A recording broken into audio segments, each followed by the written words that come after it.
खाली उसका आपके खुदाई तुमको आना पड़ेगा, जो वादा की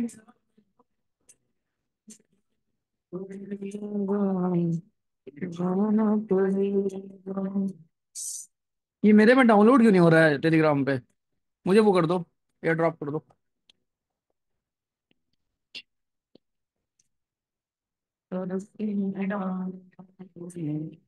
आवाज भी है मोहब्बत की राहों में, आवाज दी है। आ, जाने वो। जैन सर। जय Hind, what's your name? Sir मेरा नाम अमीशा सोलंकी है। एक सेकंड, और वेट करो वेट करो, आपको जी सर। प्रमोट करना होता है पैनलिस्ट।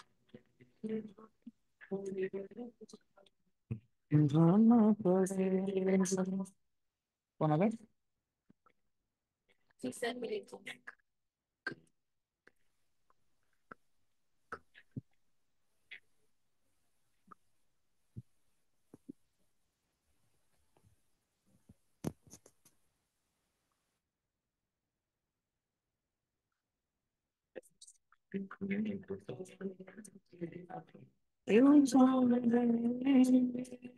तुम्हें जल दिया, तुम्हें जानते, जाने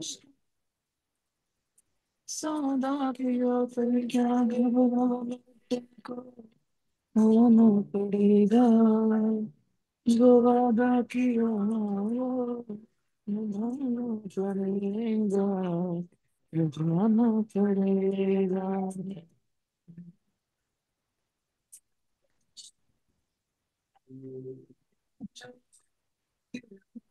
वो निभाना हो जाए जब तक ना इतना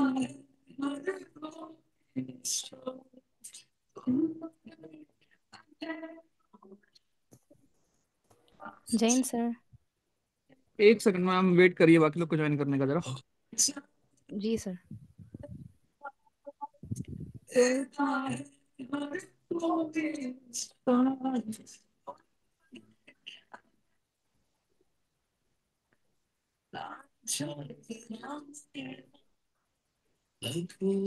हाँ जी, जय हिंद, कैसे हो? जी सर बढ़िया हूँ। अरे मैं सबसे पूछ रहा हूँ यार। तुम देना साथ मेरा। सर मैं बहुत दिन से ट्राई कर रही थी कि आपसे कनेक्ट हो पाऊँ। ओके, एक सेकंड। गाना बाकी लोगों को क्लियर सुनाई दे रहा है क्या?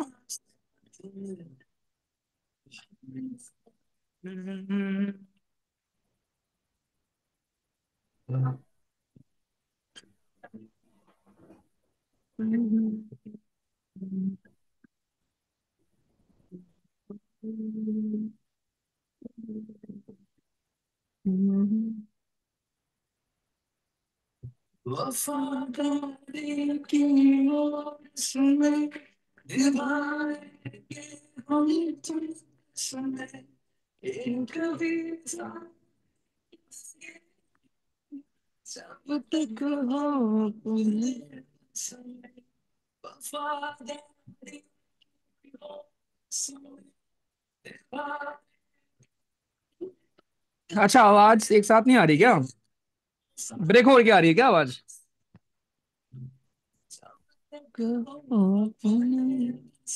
आप बताओ।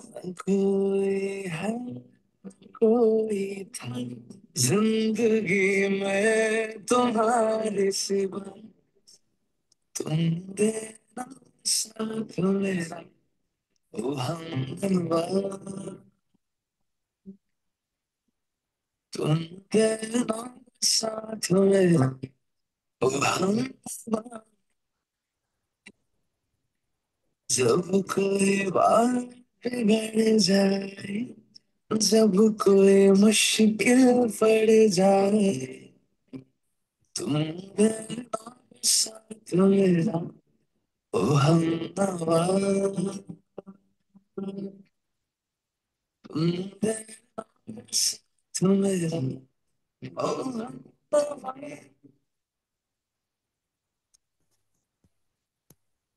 ओके।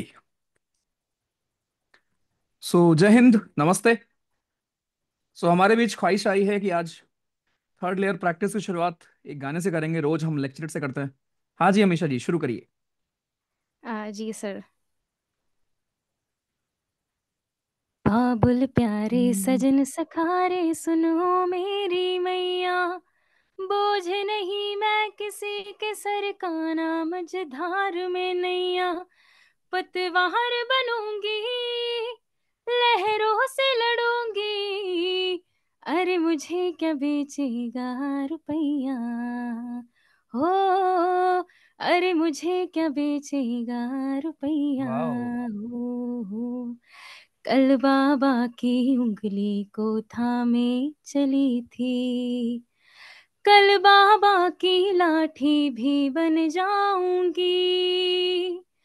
अम्मा तेरे घरों दे की चिड़िया हूँ मैं, दाना लेकर ही वापस घर आऊंगी। जिसकी फितरत में हैरत समाई नहीं, जिसको दौलत से ज्यादा मैं भाई नहीं, ऐसे साजन की मुझको जरूरत नहीं। ना कहने की सुन लो मुहूर्त यही, अकेली चलूंगी किस्मत से मिलूंगी, अरे मुझे क्या बेचेगा रुपैया। ओ, अरे मुझे क्या बेचेगा रुपैया। हो, दिल से दिल के तार तो जुड़े नहीं, दो रस्तों में दौलत ये काहे बहे। हम तो प्यार की ख्वाहिश में रिश्ते बुने, दो रस्मों में लालच हम काहे सहे। क्या शादी के आगे जिंदगी ही नहीं, जो शादी हिसाबों की केवल है वही, ऐसी शादी की मुझको जरूरत नहीं। ना कहने की सुन लो मुहूर्त यही, अकेली चलूंगी किस्मत से मिलूंगी, अरे मुझे क्या बेचेगा रुपैया। ओ, अरे मुझे क्या बेचेगा रुपैया। हो, थैंक यू। अमेजिंग यार, अमेजिंग, जस्ट अमेजिंग। बढ़िया। Thank you sir. अमेजिंग। कहाँ से हो आप हीरो? सर मैं गुजरात से हूँ। गुजरात। पढ़ाई कैसी चल रही है? और हाँ बस अच्छी चल रही है, थोड़ा रिवीजन कम हो रहा है, लेकिन सारे लाइव क्लासेस ज्वाइन करती हूँ और साथ साथ में थोड़ा ट्राई कर रही हूँ कि थोड़ा और पुश करूँ।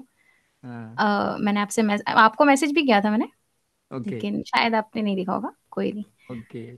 और फिलहाल मेरा अभी शास्त्रीय संगीत में विशारद भी चल रहा है इसके साथ।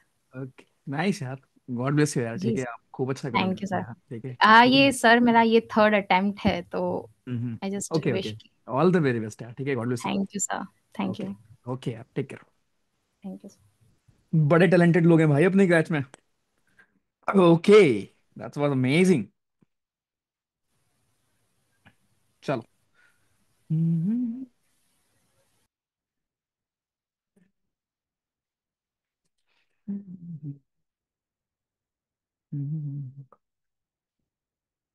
अब सैटरडे वाली क्लास में हम ये किया करेंगे, जो भी टैलेंट दिखाने वाला होगा बंदा, वो सैटरडे वाली क्लास के पहले कराएगा, ठीक है? जो भी कुछ ऐसा है। दैट वाज ग्रेट यार, दैट वाज अमेजिंग। चलो ठीक है, सब लोग आ गए हैं। बेहतरीन। सो नमस्ते, जय हिंद। एंड ये है हमारे अराउंड 80 क्वेश्चंस जो हम करने वाले हैं, third layer practice which is of geography. आज हम ज्योग्राफी, जो आप लोगों ने डिसाइड किया था ग्रुप में, हमने पोल के माध्यम से डिसाइड किया था कि हम ज्योग्राफी करेंगे। राइट। तो उतने ही प्यार से जरा हम इन क्वेश्चंस को भी करने वाले हैं, ट्रस्ट मी बहुत मजा आएगा आपको। एम पर्पस मेरा ये है, थर्ड ईयर प्रैक्टिस का पर्पस यही होता है कि मैं आपको पूरा वो सब्जेक्ट बेसिक भी यहाँ पर रिवाइज करेंगे, लेकिन जो उसका जो एक और ऊपर लेयर है, जो थोड़ा बहुत हाई लेवल भी होगा, उसको भी हम यहाँ पर कवर करेंगे, उस डायमेंशन को भी हम कवर करेंगे। सो आज अपना एम होगा ज्योग्राफी में क्लाइमेटोलॉजी। ऐसे ही एक दिन केवल और केवल हम लोग लैंडफॉर्म को कवर करेंगे। सो आज केवल और केवल क्लाइमेटोलॉजी है, लेकिन ऐसे एक दिन में केवल और केवल लैंडफॉर्म रखूंगा, जिस दिन मैं आपको पूरा विंड वाला जो कॉन्सेप्ट हमारा बचा हुआ है उसको भी भाइयों कवर कर दूंगा, ठीक है। चलो, तो क्वेश्चंस के फॉर्म में है, कुछ आपसे मैं सवाल पूछूंगा, कुछ मेरा एम होगा आपको रिलेट कराना, आपको बताना, राइट। स्टार्टिंग में द वेरी फर्स्ट क्वेश्चन, बड़े बेसिक क्वेश्चन से शुरू करेंगे। क्वेश्चन नंबर वन आपका है कि एयर हमारा एक्सपैंड करता है जब हीट करती है, जब हीट होती है, और दूसरा है आपका कंप्रेस होती है जब कूल होती है। एयर एक्सपैंड करेगी जब आपकी हीट होगी, जब गर्म होगी, और कंप्रेस होती है जब कूल होती है। तो देखो सिंपल सी बात है, आप यही पढ़ते हो कि भाई जो हमारी गर्म एयर है, पूरा जो हमारा क्लाइमेटोलॉजी है वो इसी पर बेस्ड है।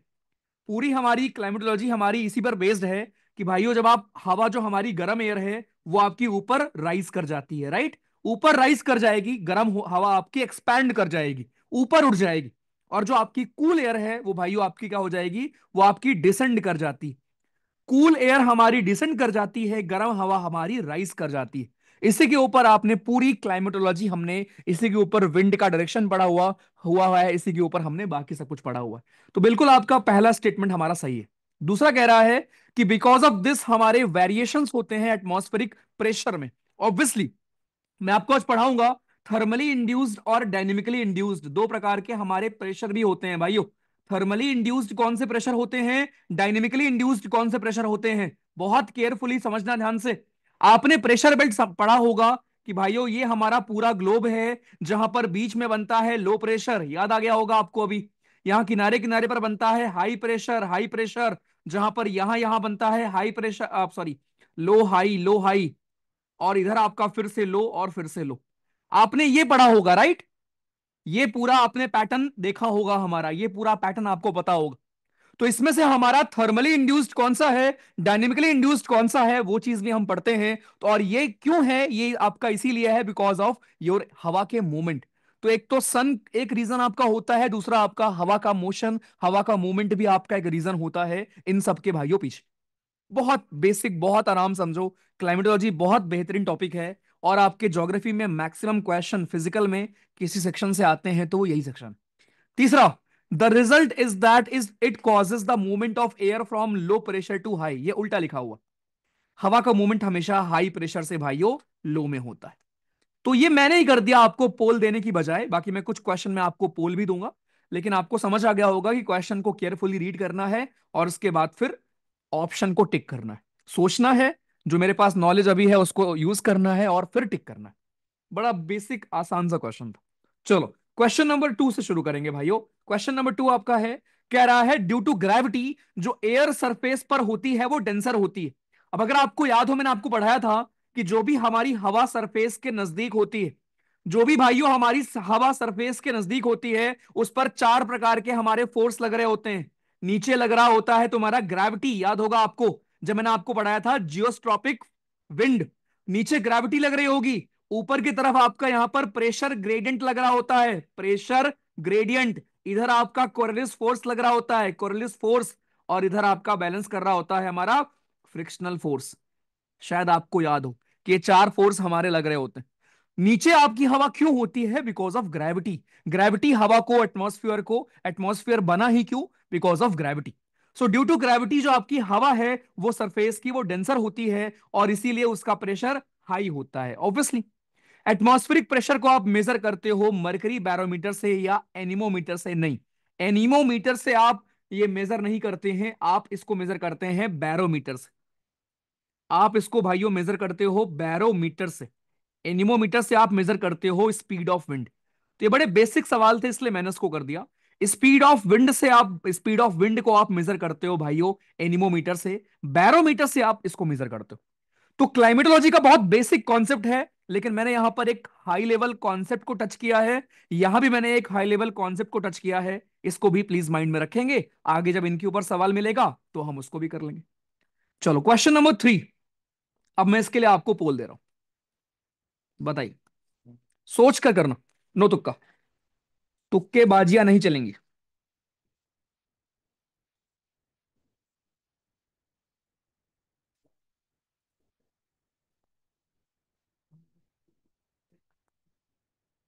न, न, न, न,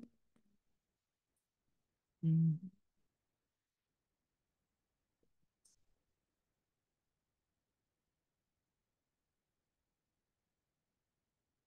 पहले सोच लो भाइयों, पहले केयरफुली ना सोच लो। और अगर आप एक बार क्लास में अभी आ चुके हैं तो आप जा नहीं पाओगे। मैंने रूम बंद कर लिया है, दरवाजा बंद हो गया है अभी, कोई बाहर नहीं निकल पाएगा। काश कोई ऐसा फीचर होता, काश मैं मेरे पास इतने पैसे होते कि मैं एक ऐसा ऐप बनवा पाता जहां स्टूडेंट को घर से उठवा के समहाउ क्लास में बिठा पाए और ऐसा इंश्योर कर पाए कि वो हिल ना पाए। है ना, पूरी क्लास में बैठा रहे सामने।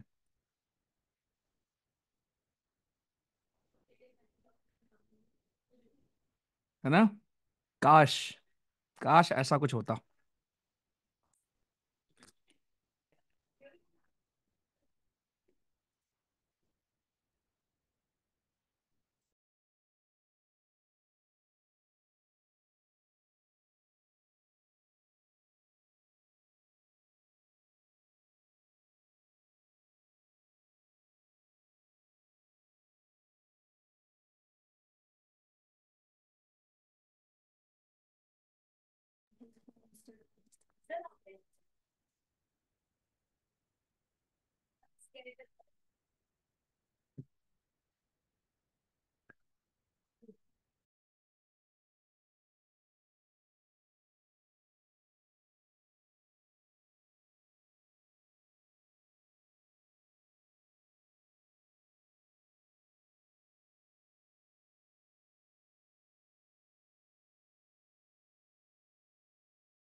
सोच के करो, सोच के। भाइयों, क्वेश्चन में आपसे बोला गया है कि in the lower atmosphere pressure decrease करता है रैपिडली विथ हाइट। आपको मैंने एक चीज पढ़ाई थी, कोई बात नहीं, अभी भूल गए हो आप लोग, है ना। क्या करें, टेंशन बहुत रहती है जीवन में, टेंशन आपके बहुत ज्यादा है ना। कोई बात नहीं। सब लोग का ध्यान अभी स्क्रीन की तरफ होना चाहिए, सबका अटेंशन ध्यान स्क्रीन की तरफ हो। किसी का भी अटेंशन यहां पर नहीं होना चाहिए। ठीक है। चैट में कोई कुछ नहीं लिखेगा, बस सब लोग स्क्रीन पर देखो। आप सबको पता है प्रेशर के दो प्रकार के डिस्ट्रीब्यूशन भाइयों हमारे होते हैं। एकदम चू चा कुछ नहीं होना चाहिए, एकदम शांत। और एक बार समझो, प्रेशर के हमारे दो प्रकार के डिस्ट्रीब्यूशन होते हैं। एक वर्टिकल डिस्ट्रीब्यूशन और दूसरा हमारा हॉरिजेंटल डिस्ट्रीब्यूशन।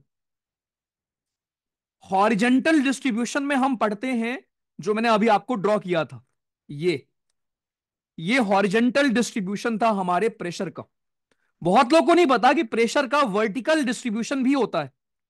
जिसमें क्या होता है, जिसमें अगर आप हाइट में जाओगे तो हर 10 मीटर जाने पर, ये लिख लो, हर 10 मीटर जाने पर 1 मिली बार का डिफरेंस आता है। हर 10 मीटर जाने पर 1 मिली बार का डिफरेंस आता है। और ये रेट हर जगह फिक्स नहीं है, ये भी चीज ध्यान रखना।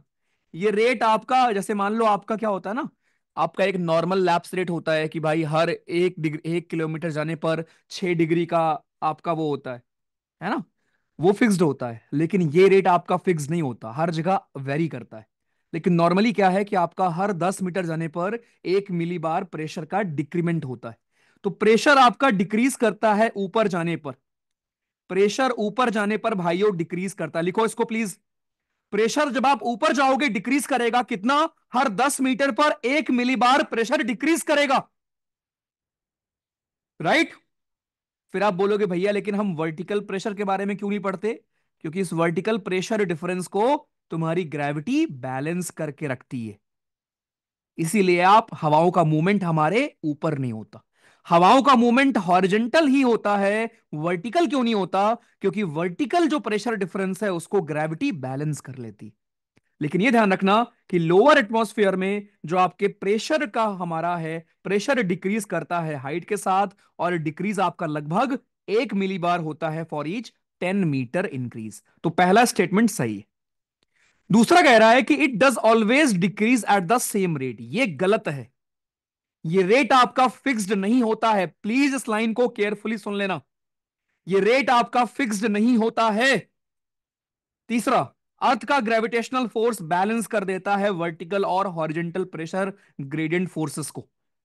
अर्थ का जो आपका ग्रेविटेशनल फोर्स है वो बैलेंस कर देता है वर्टिकल और हॉरिजेंटल प्रेशर ग्रेडियंट फोर्सेस को। राइट। तो यहां पर आपका आंसर है कि यहां पर कौन सा करेक्ट नहीं। राइट। वैसे यहां पर आंसर ये गलत है, हाउ मेनी पूछा है ना, कितने स्टेटमेंट यहां पर रॉन्ग है। इसका आंसर होगा टू।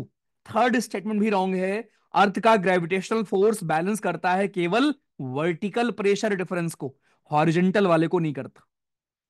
तो भाइयों इसका आंसर हमारा क्या होगा? इसका आंसर हमारा होगा बी। ठीक है, बी है इसका आंसर। अब मैं एक बार और रिपीट करूंगा, एक बार और बताऊंगा, क्योंकि ये बहुत बेहतरीन कॉन्सेप्ट है, थोड़ा हाई लेवल कॉन्सेप्ट है, कुछ नहीं है। राइट। देखो भाई, प्रेशर का डिफरेंस का मतलब क्या होता है? उसको हम कहते हैं प्रेशर ग्रेडियंट। कंफ्यूज नहीं होना। प्रेशर डिफरेंस जहां क्रिएट होता है उसको हम कहते हैं प्रेशर का ग्रेडियंट। अब प्रेशर का ग्रेडियंट वर्टिकल भी हो सकता है, हॉरिजेंटल भी हो सकता है। हॉरिजेंटल वाला तो हम पढ़ते ही पढ़ते हैं, जहां पे आप हवाओं का मूवमेंट पढ़ते हो फिर। राइट। लेकिन जो प्रेशर का वर्टिकल डिफरेंस होता है, राइट, प्रेशर का जो वर्टिकल डिफरेंस होता है उसका जो एक्सटेंट है वो आपका ज्यादा ही होता है। लेकिन क्योंकि वो बैलेंस आउट हो जाता है ग्रेविटी की वजह से, इसलिए उसके बारे में हम नहीं पढ़ते। तो ये ध्यान रखना है। ठीक है, तो यहां पर दो स्टेटमेंट आपके, हाउ मेनी पूछा गया है, कितने स्टेटमेंट करेक्ट हैं, सॉरी इनकरेक्ट हैं। और इस सवाल ध्यान से पढ़ा करो, हाउ मेनी का मतलब क्या हो गया। आइए क्वेश्चन नंबर 4 पर आते हैं। आपको यहां पर भाइयों एक फोटो दिखाया गया है। ये फोटो किस चीज का है? आइसोबार्स का है। मैं उम्मीद करता हूं हर किसी को यहां पर आइसोबार का मतलब पता होगा। आइसोबार का मतलब होता है सेम प्रेशर। मैं उम्मीद करता हूं हर किसी को यहां पर आइसोनेफ का मतलब पता होगा। नहीं पता है तो जरा बताओ, आइसोनेफ का मतलब क्या होता है? What is आइसोनेफ? आइसोनेफ का मतलब होता है इक्वल डिग्री ऑफ क्लाउडीनेस। क्लाउडलीनेस का इक्वल डिग्री। मुझे बताओ आइसोहेलाइन का मतलब क्या होता है? आइसोहेलाइन इक्वल तुम्हारी सैलिनिटी। गुड। मुझे बताइए आइसोह्यूम का मतलब क्या होता है? ये डायरेक्ट एग्जाम में पूछता है, कब याद करोगे? मार्च में। Equal humidity. ह्यूम से याद रखना, ह्यूमिडिटी का यहीं पर रिकॉल करो। रिलेटिव ह्यूमिडिटी क्या होती है, एब्सोल्यूट क्या होती है, तुरंत याद करो। वाटर वेपर में आपका हमारा फॉग में क्या होता है, हेज में क्या होता है। इतना डीप पढ़ रखा है आपने यार, कब ये सब रिवाइज करोगे? ओके, आइसोनिफ क्या होता है? Isonif, what is isonif? Snowfall, equal आपका स्नोफॉल। Very good. सो हमारा isoneph, cloudiness, isohaline, salinity, isohume, humidity, isonif, snowfall हमारा। इन सब के लेवल्स ध्यान रखेंगे, इतना ही काफी है आपका। ठीक है, इन सब के लेवल हम लोग भाइयों ध्यान रखेंगे।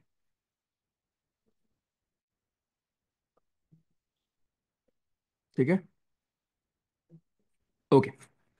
आओ अब ये फोटो प्लीज एक बार केयरफुली देखो। यहां पर एच का मतलब हो गया हाई प्रेशर, एल का मतलब हो गया लो प्रेशर। ये आपका फोटो एक बनी हुई है जहां पर भारत देखा करो, भारत के ऊपर तिब्बत के पास यहां पर हाई प्रेशर बना हुआ है। तो आपको समझ में आ गया होगा कौन से महीने की फोटो है ये।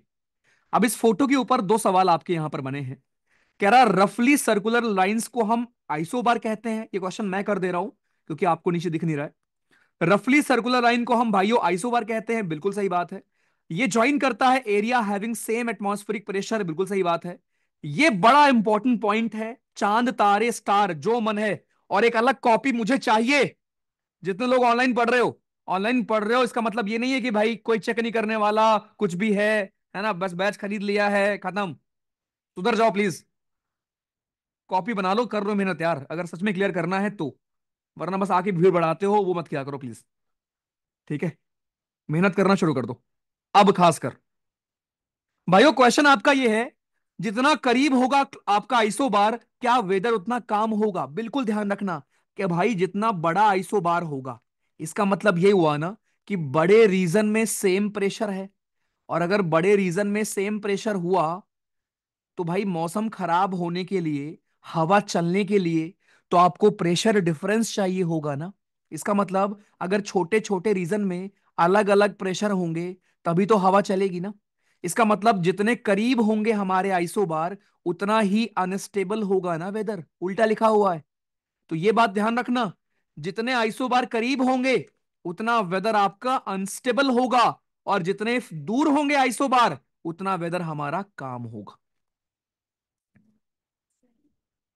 ये चीज प्लीज ध्यान रखना। तो यहां पर आंसर आपके हाउ मेनी स्टेटमेंट सही है ये पूछा है, दो सही है, दो गलत। राइट, ये लाइन एग्जाम में पूछ लेगा आपसे। जितने करीब आइसोबार होंगे भाइयों, आइसोबार जितने करीब, उतना ही वेदर अनस्टेबल होगा। इसका रीजन क्या है हमारा? इसका सिंपल सा रीजन ये है भाइयों कि आपका हमारा उतना ही क्या होगा, उतना ही मूवमेंट होगी। सिंपल सी बात है, जितना आपके अलग अलग प्रेशर होंगे हमारे, कहीं पर हाई प्रेशर, कहीं पर लो प्रेशर, कहीं पर हाई, कहीं पर लो, अलग अलग आइसो बार है ना। तो अगर अलग अलग आइसो बार होंगे तो हवाएं यहां बहेंगी, यहां बहेंगी, यहां बहेंगी, यहां बहेंगी। बट अगर बड़े रीजन में दूर दूर आइसो बार है, एक इतने बड़े रीजन में एक आइसो बार, फिर इतने बड़े रीजन में एक आइसो बार, तो यहां पर काम वेदर रहेगा। अब बताओ, बढ़िया से क्लियर हुआ ये कॉन्सेप्ट? आइसो बार क्लोज रहेंगे और दूर रहेंगे तो क्या होगा? कर लेंगे हम लोग एग्जाम में भाइयों, रटो मत, ये कॉन्सेप्ट दिमाग में डालो कि ऐसा क्यों, why why why Y.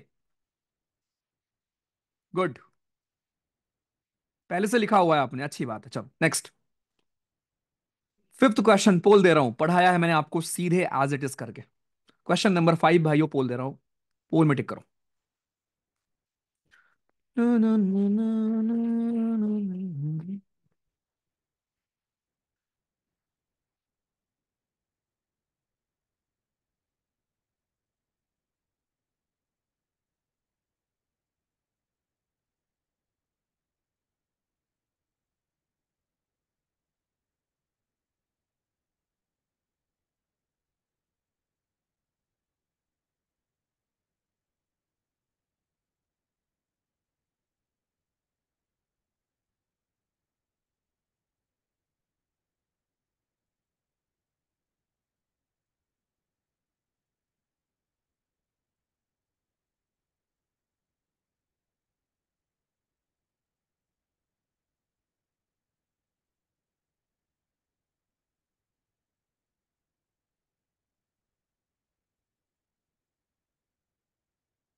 Done,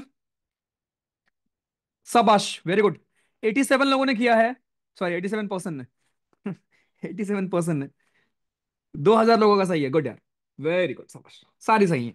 तो ये तो बड़ा आसान है, अब मैं कई बार आपको समझा भी चुका हूं। जब हमारे आइसोबार स्ट्रेट होते हैं, राइट, मैं फिर से ड्रॉ कर दूंगा इफ यू वांट। देखो भाई, दो आइसोबार मान लो, एक मैंने मान लिया आपका कोई भी 1000 मिलीबार का आइसोबार, ठीक है। एक मैंने मान लिया 1100 मिलीबार का आइसोबार। प्रेशर ग्रेडियंट आपको पता है ऐसे रहेगा, दिस इज हमारा प्रेशर ग्रेडियंट। कोरलिस फोर्स हमारा ऐसे घूमेगा, कोरलिस फोर्स, राइट। अब आपको पता है कि यहां से क्या होगा, ये राइट घूम जाएगा ऐसे, तो कोरलिस फोर्स हमारा ऐसे घूम जाएगा। ये जब इधर घूम जाएगा तो कोरलिस फोर्स हमारा इधर घूम जाएगा। फ्रिक्शन लगेगा नहीं 4-5 किलोमीटर ऊपर, राइट, तो आपका हमारा कोरलिस फोर्स इधर, ये आपकी जियोस्ट्रॉपिक विंड हो जाएगी। इसी को हम कहते हैं जियोस्ट्रॉपिक विंड, ये मैं आपको पढ़ा चुका हूं, ठीक है। ओके, इनमें से कौन सी आपकी लोकल विंड है हमारी? इनमें से हमारी लोकल विंड कौन सी है जो आपके बहती है मेडिटेरेनियन रीजन में? ये याद कर लो, लोग भूल जाएंगे एग्जाम में भाइयों। तो ये मैं अभी कर दे रहा हूं, लेकिन याद रखना, सिरोको और मिस्टल इसका आंसर होगा। फायन और चिनूक आपकी नहीं बहती, तो ये आपके मेडिटेरेनियन रीजन में बहती है हमारी 1 और 2, सिरोको और मिस्टल। चलिए, हायर प्रेशर अकर होते हैं लोअर लैटिट्यूड पर as compare to higher latitude. ध्यान से रीड, बहुत बड़ी गलती आप करते हो ज्योग्राफी में, आप रश करते हो। आपको लगता है मुझे या तो आता है सब कुछ, या आपको लगता है कि मुझे कुछ नहीं आता। दोनों ही केस नहीं है, ठीक है। लेकिन जो जिस लेवल का मैंने आपको पढ़ा दिया है, प्लस अब जो आप प्रैक्टिस कर रहे हो भाइयों, उसके बाद ऐसे सवाल आप केयरफुली रीड करोगे तो बड़े आराम से आप कर लोगे। कोई भी अगर यहाँ हड़बड़ी में हुआ करे क्लास में मत आया करो यार, ठीक है। भरपूर टाइम लेकर आया करो, भरपूर रीड किया करो। चलो रीड करो, टिक करो, बताओ।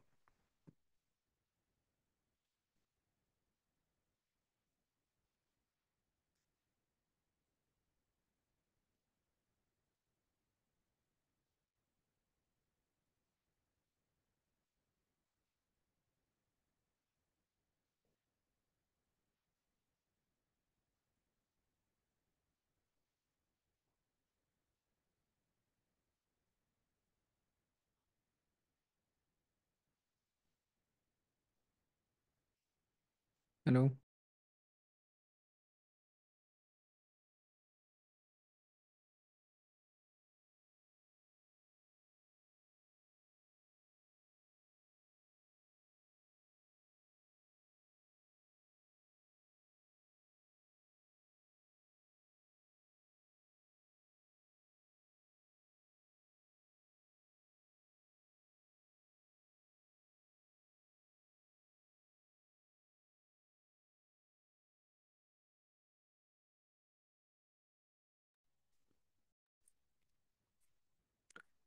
Higher pressure occurs at lower latitudes as compared to higher latitudes. The region of lower latitudes receives more heat from solar radiation as compared to the regions of higher latitudes.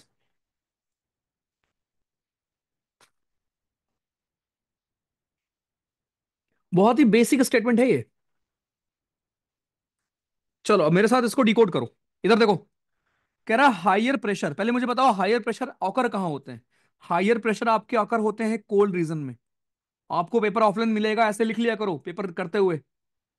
Higher pressure कहाँ मिलते हैं, cold region में, ऐसे लिखो। Higher pressure cold region में मिलेंगे। Occur at lower latitude, क्या cold region, क्या 0 डिग्री, लोअर लैटिट्यूड का मतलब हो गया 0 डिग्री के आसपास। क्या भाइयों कोल्ड रीजन या कोल्ड टेम्परेचर 0 डिग्री के आसपास मिलता है क्या as compare to higher latitude. ये बताओ क्या पोल से ज्यादा ठंडक इक्वेटर पे होगी क्या, नहीं ना। पहला ही स्टेटमेंट रॉन्ग है। और जब पहला स्टेटमेंट रॉन्ग है तो एक ही आंसर बचता है, खत्म। कुछ नहीं करना था इसमें। इतना आसान क्वेश्चन था ये। उसने ये बोला था कि हायर प्रेशर आपके होते हैं लोअर लैटिट्यूड पर। कैसे संभव है, लोअर लैटिट्यूड पर तो गर्मी होती है ना, तो वहां पर तो लो प्रेशर बनेंगे ना। हाई प्रेशर कैसे बन सकते हैं एज कंपेयर टू आपके पोल से यार। कितना बेसिक सवाल था। आइए, consider the following statements regarding air mass. Right, air mass के बारे में आपसे पूछा गया है यहां पर कि एयर मास में हमारे क्या, कौन सा स्टेटमेंट हमारा सही है।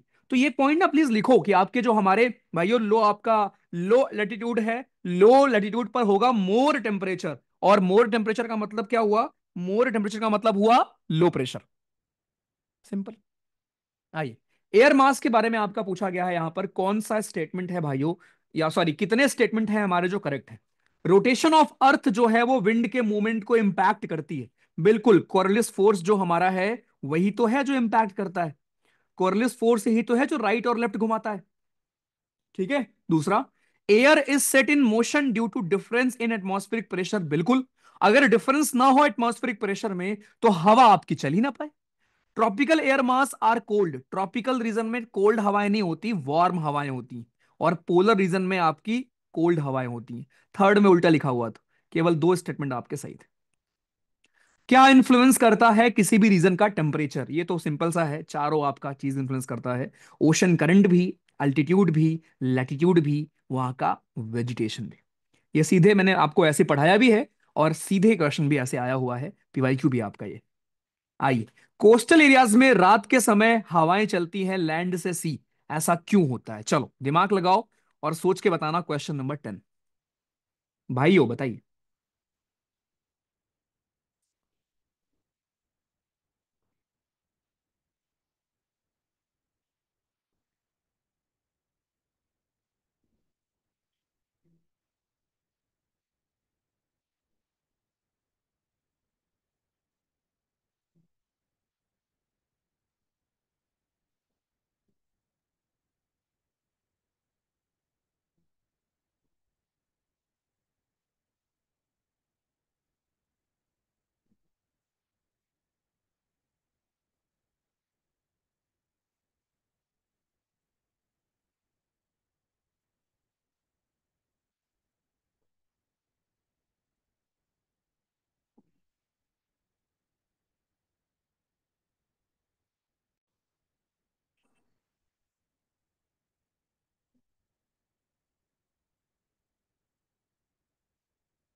डन।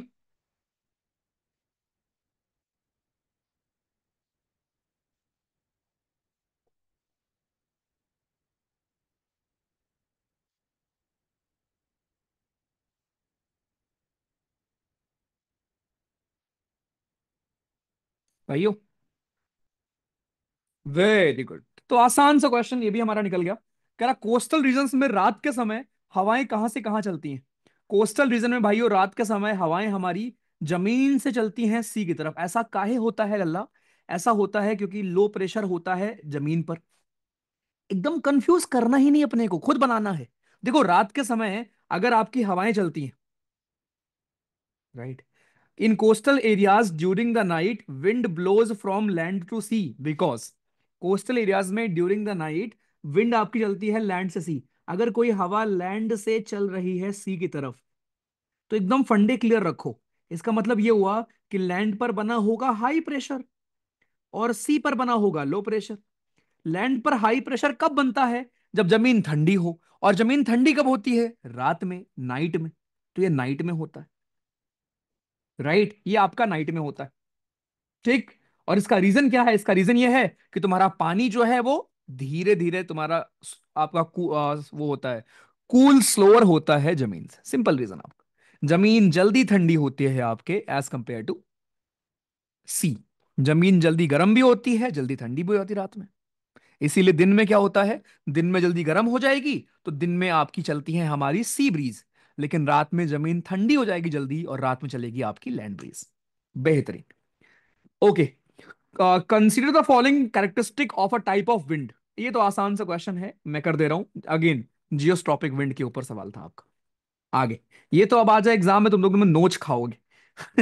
है ना, वो बार में लिख लिख के आ जाओगे कि भाई और अच्छा क्वेश्चन पूछो। चलो, consider the following about the pressure belt. भाइयों प्रेशर बेल्ट क्या परमानेंट होते हैं नेचर में? पहला हमारा क्वेश्चन है। दूसरा, they oscillate with the apparent movement of sun. Sun के साथ ये भी आपके ऊपर नीचे होते हैं, ऐसा है क्या? नदर्न हेमिस्फेयर में विंटर में ये मूव करते हैं क्या साउथवर्ड क्या? और समर में क्या नॉर्थवर्ड मूव करते हैं क्या? ये मूवमेंट वाले क्वेश्चन बड़ा कंफ्यूज करते होंगे आपको। दो तीन चीजों का मूवमेंट मैं आपको यहां बताता हूं, प्लीज इनको ध्यान रखना। पहले मैं आपको एक मूवमेंट सिखाता हूं आइसोथर्म का, लिख लेना इसको। देखो भाइयों, आइसोथर्म का मूवमेंट लिखो अलग से। आइसोथर्म का मतलब आप जानते हो क्या होता है? आइसोथर्म, आइसोथर्म्स जी का मूवमेंट लिख लो कैसे होता है। राइट, आइसोथर्म हमारे बेंड करते हैं टुवर्ड्स नॉर्थ। राइट, आइसोथर्म जी की कहानी हमारे क्या होती है? आइसोथर्म जी की कहानी हमारी ये होती है कि आपका नॉर्मली जो डिस्ट्रीब्यूशन है हमारा, नॉर्मल डिस्ट्रीब्यूशन हम जिसका जो पढ़ते हैं, ये आपका नॉर्मल डिस्ट्रीब्यूशन अगर हम पढ़ते हैं आपका, राइट, तो ये आपका बेंड करता है। राइट, बेंड इन जनवरी में आपका क्या करता है? आपका बेंड होता है, राइट, आपका किधर? टुवर्ड्स नॉर्थ, ओशन में। ओशन में अलग बिहेव करता है, सी में आपके अलग बिहेव करता है। ठीक है, ओशन में अलग बिहेव करेगा, सी में आपके अलग बिहेव करेगा। ठीक, मैं यहां लिख दे रहा हूं। तो ओशन में कैसे बिहेव करेगा?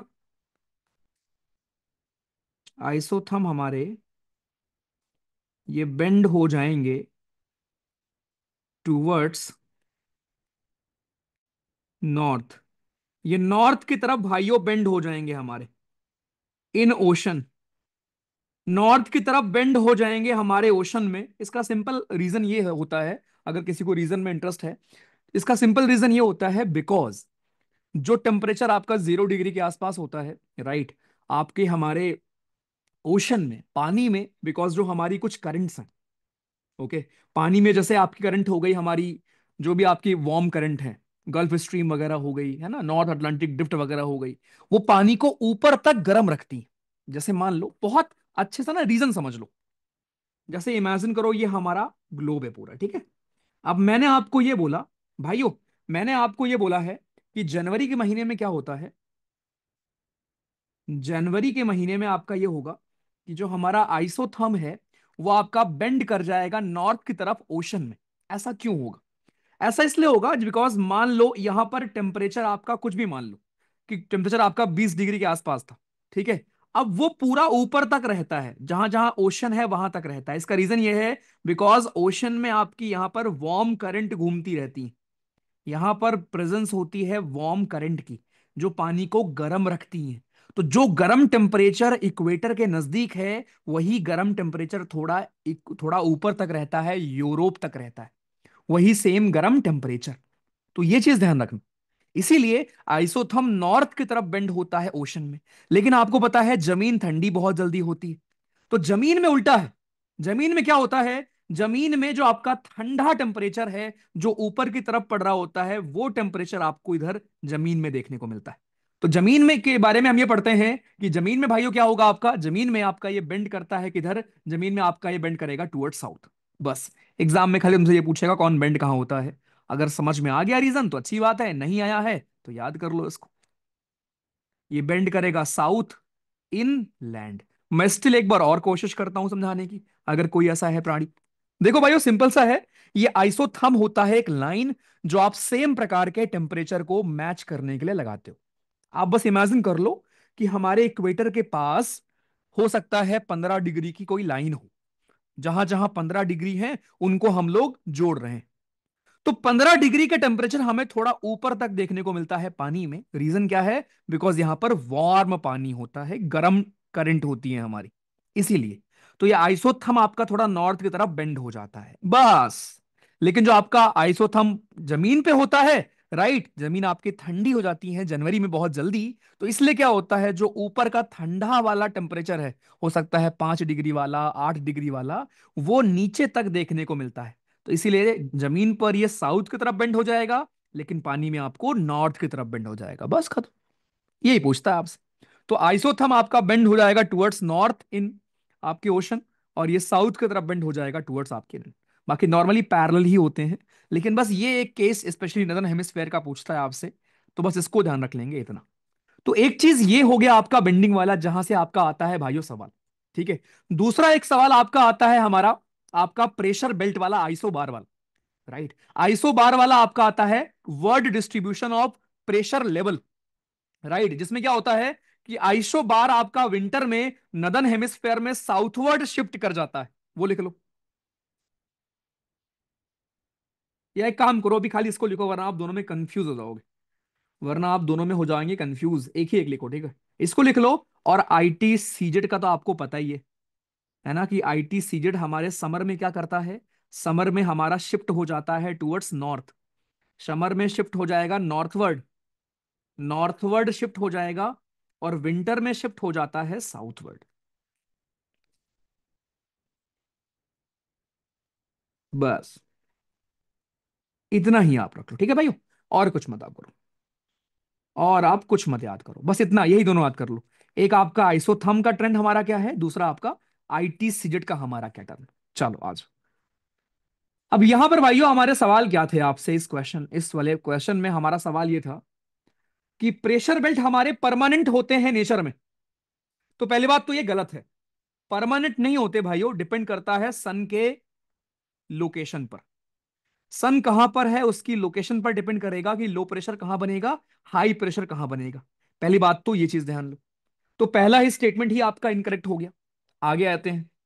फिर कह रहा है कि ऑसिलेट करते हैं विद अपरेंट, वही बात है कि ऑब्वियसली वो आपके हमारे सन के लोकेशन पर डिपेंड करेंगे कि सन जी हमारे कहां है। अब ये बात ध्यान समझना, नदर्न हेमिस्फेयर में विंटर में वो मूव करते हैं टुवर्ड साउथवर्ड, और समर में नॉर्थवर्ड मूव करते हैं। कौन, हमारे आपके हमारे प्रेशर बेल्ट, ऑब्वियसली यार।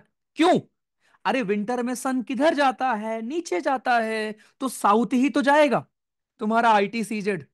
राइट, और समर में नॉर्थ की तरफ जाएगा, ऐसे याद कर लो। अरे भाई ऐसे याद कर लो, कंफ्यूज मत हो, ठीक है। ये मान लो हमारा सन है, सॉरी अर्थ है। ये मान लेते हैं आपके प्रेशर सिस्टम है। ये नॉर्मल कंडीशन। यहां मान लिया मैंने हाई प्रेशर है, यहां मैंने लो प्रेशर मान लिया। अब यार भाइयों, विंटर में क्या होगा, विंटर में जो भी प्रेशर आपका बन रहा है ये नीचे की तरफ जाएगा ना, बिकॉज सन आपका नीचे की तरफ जाएगा। तो विंटर में आपका ये साउथ की तरफ मूव कर जाएगा, और समर में नॉर्थ की तरफ मूव कर जाएगा। जिधर सन मूव करेगा उधर आपका लो प्रेशर मूव करेगा, खत्म। उधर आपका आईटी सीजेड मूव करेगा। तो आपके सेकंड और थर्ड स्टेटमेंट सही थे, लेकिन पहला स्टेटमेंट रॉन्ग था। रॉन्ग क्यों था, बिकॉज प्रेशर बेल्ट आपके परमानेंट नहीं होते हैं भाइयों, टेम्परेरी होते हैं। ये चीज प्लीज ध्यान रखना है। आई क्वेश्चन नंबर 30। अब जो मैंने आपको बता रखा है वही है कि हॉरिजॉन्टल विंड सरफेस के नजदीक चारों पर डिपेंड करती है, लेकिन अगर 3-4 किलोमीटर ऊपर का कोई पूछे आपसे, 3-4 किलोमीटर ऊपर का कोई पूछेगा तो फिर आपका भाइयों वहां पर ग्रेविटेशनल फोर्स और फ्रिक्शनल फोर्स वहां पर नहीं लगता, केवल प्रेशर ग्रेडियंट फोर्स और कोरलिस फोर्स लगता है। लेकिन अगर सरफेस के नजदीक आप पूछोगे तो दोनों लगता है। आइए, चलो पोल दे रहा हूं भाइयों, पोल में टिक करिएगा सब लोग। आराम से ना सोच के करो टिक। बस एक दो ही कॉम्प्लेक्स टॉपिक यहां पर हैं जिसको मैं रिपीट भी कर दूंगा, अगर आप बोलोगे एक बार और कर दूंगा, 3 बार तो कर चुका हूं। चलो बताओ।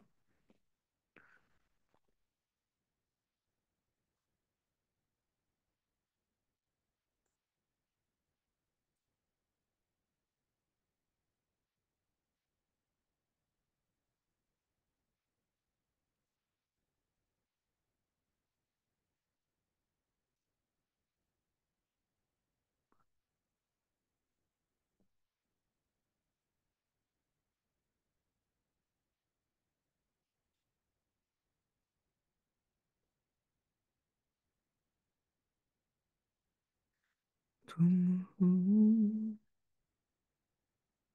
साथ मेरे। सोच के बताइए बालको, और बिल्कुल अपना फोकस ना डगमगाने मत दो। अभी स्टार्टिंग में ही मुझे आपको एक्सप्लेन करना पड़ रहा है, आगे बस हमको टिक करना है। आपको ही पता होता है कि शुरू के 20-25 क्वेश्चन ही है जहां पे मैं आपको इतना एक्सप्लेन कर रहा हूँ, क्योंकि रिपीट कर रहा है ना तो अच्छे से करते हैं repeat.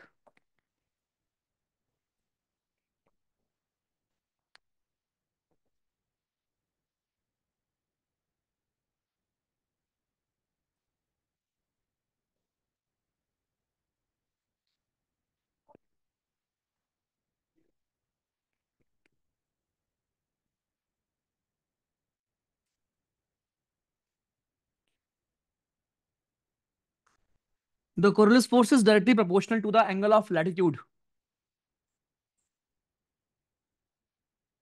Coriolis force directly proportional है एंगल ऑफ लैटिट्यूड से।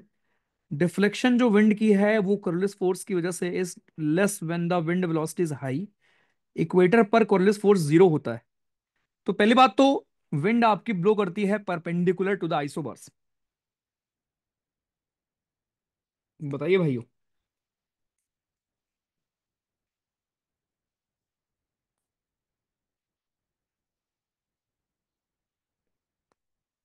कितने करेक्ट हैं ये पूछा है।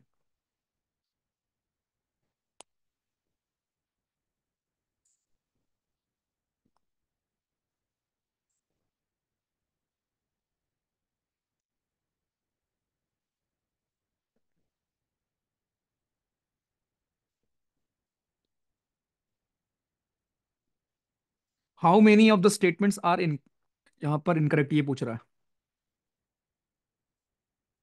The deflection of wind due to Coriolis force is less when the wind velocity is high. खुद सोचो ये सही हो सकता है।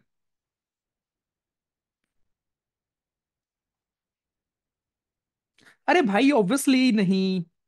देखो, Coriolis फोर्स, पहली बात तो Coriolis फोर्स आपका, भाइयों ध्यान से देखो, Coriolis फोर्स डायरेक्टली प्रोपोर्शनल है एंगल ऑफ लैटिट्यूड से। इसका मतलब ये हुआ कि जितना ज्यादा एंगल ऑफ लैटिट्यूड होगा उतना ज्यादा Coriolis फोर्स होगा। दैट मीन्स 0 डिग्री पर सबसे कम होगा Coriolis फोर्स, 90 डिग्री पर मैक्सिमम होगा, और यही होता भी है। बिल्कुल सही बात है ये तो, पहला सही है। दूसरा रॉन्ग है। Deflection of wind due to Coriolis force is more होगा। जब विंड की वेलोसिटी हाई है तो डिफ्लेक्शन में तो हाई होगा ना भाई। अरे जितनी तेज स्पीड से जब विंड आपकी जा रही होगी उतना ही तेज तो डिफ्लेक्शन होगा ना। इक्वेटर पर Coriolis फोर्स 0 होता है और परपेंडिकुलर आपकी ब्लो करती है आइसोबार से, तो आपको पता ही है। आइसोबार से आपकी हवाएं परपेंडिकुलर ही तो ब्लो करती हैं हमेशा। तो आपका हमारा दो स्टेटमेंट सही है लेकिन एक आपका इनकरेक्ट था। कर लिया था वैसे, लेकिन कुछ लोग कंफ्यूज हो जाते हैं। सेल डायरेक्ट क्वेश्चन है आपका यहां पर। तो देख लेते हैं कौन कौन से आपके करेक्टली मैच्ड हैं। आईटी सीजेड पे फेरल सेल तो होता नहीं है, वेस्टर्लीज पर होता है, 60 डिग्री से 90 डिग्री के बीच में होता है पोलर सेल आपका। आईटी सीजेड पर हाइड्रोसेल सेल होता है। तीन सही है, एक आपका रॉन्ग है। Which of the following are potential benefits of coastal marshes and wetland. Wetland और कोस्टल मार्शेज के हमारे फायदे क्या हो सकते हैं। They act as migration areas for bird and animal, they purify and recharge ground water, they prevent. चारों फायदे हैं यार, बस पढ़ लेना इसको, कुछ नहीं। कंसीडर द फॉलोइंग इमेज, ये बेहतरीन क्वेश्चन है, प्लीज ध्यान से अभी, ठीक है। आई वॉन्ट कि हर बच्चा इस क्वेश्चन को अच्छे से जवाब देगा सोचकर। ये एक फोटो है आपके नीचे। पहले देखो यहां पर लो प्रेशर भारत के नजदीक बन रहा है। अब पहला थॉट अपने मन में ये लाना कि भारत के ऊपर लो प्रेशर कब बनता है। फिर ये सोचना, स्टेटमेंट पढ़ना कि हाई प्रेशर सदर्न हेमिस्फेयर में डिनोट करता है कि विंटर होगा नदर्न हेमिस्फेयर में।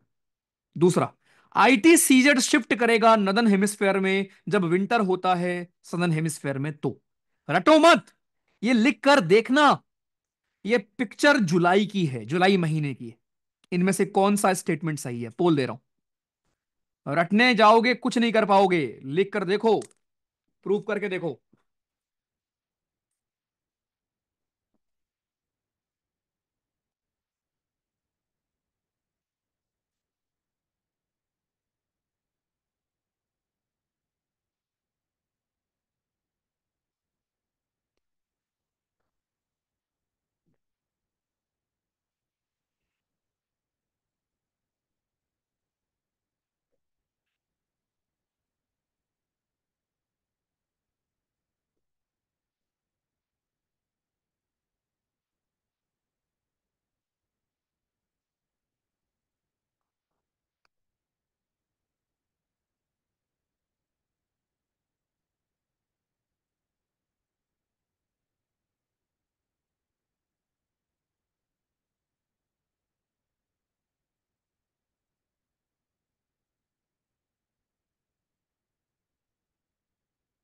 डन।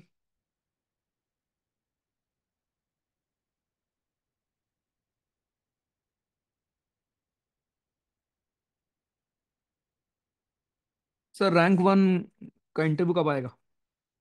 इंटरव्यू आएगा, वे ट्राइंग की 26 जनवरी को कर दें पोस्ट। 26 जनवरी। Let's see.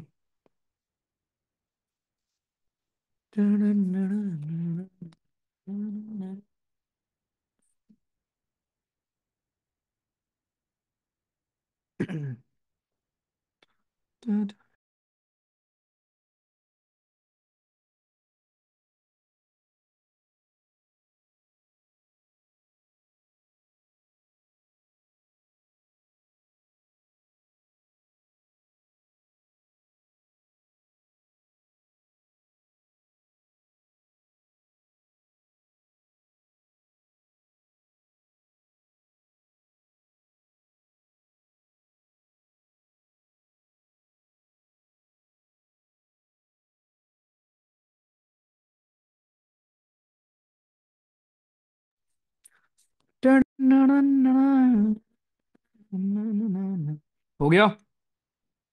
करूं भैया? तो कर लिया है 75% लोगों ने। ठीक है, मुझे खुश होना चाहिए, लेकिन यार I will be happy, happier अगर ये नंबर कहीं ना कहीं 95 97 हो तो। ठीक है, देखो भाई, बहुत आराम से पढ़ो। High pressure in southern hemisphere denote, अगर सदर्न हेमिस्फेयर में हाई प्रेशर बन रहा है लल्ला, इसका मतलब विंटर होगा क्या? कैसे हो सकता है विंटर नॉर्दर्न हेमिस्फेयर में भाई? खुद सोचो। अगर सदर्न हेमिस्फेयर में हाई प्रेशर बन रहा है तो विंटर कैसे हो सकता है नॉर्दर्न हेमिस्फेयर में? विंटर तो सदर्न हेमिस्फेयर में होगा ना। जहां हाई प्रेशर बनेगा विंटर तो वहां होगा ना भाई। पहला ही रॉन्ग हो गया।